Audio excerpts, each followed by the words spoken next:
Vijapur road लगतच्या Ramling society आणि महालक्ष्मी नगर परिसरात ड्रेनेजच्या पाण्याचा गंभीर प्रश्न निर्माण झाला असून नागरिक त्रस्त आहेत.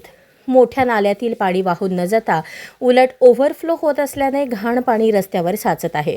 स्थानिकांच्या मते नाला बंद झाल्यामुळे ड्रेनेजचे पाणी पुढे न जाता एका ठिकाणीच अडकून राहत आहे. यामुळे परिसरात दुर्गंधी पसरली असून घाणीचे साम्राज्य निर्माण झाले आहे.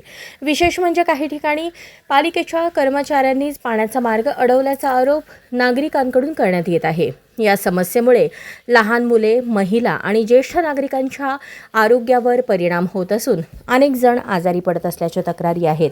वारंवार महानगरपालिकेकडे तक्रार करूनही कोणतीही ठोस कारवाई होत नसल्याने नागरिकांमध्ये तीव्र नाराजी व्यक्त होत आहे.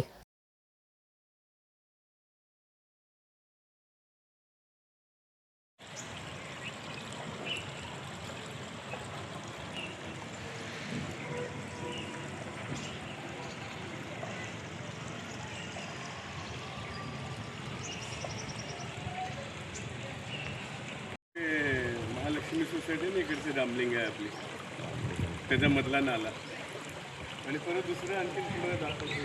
तिच्या शेजारी कसं केलं एकदम.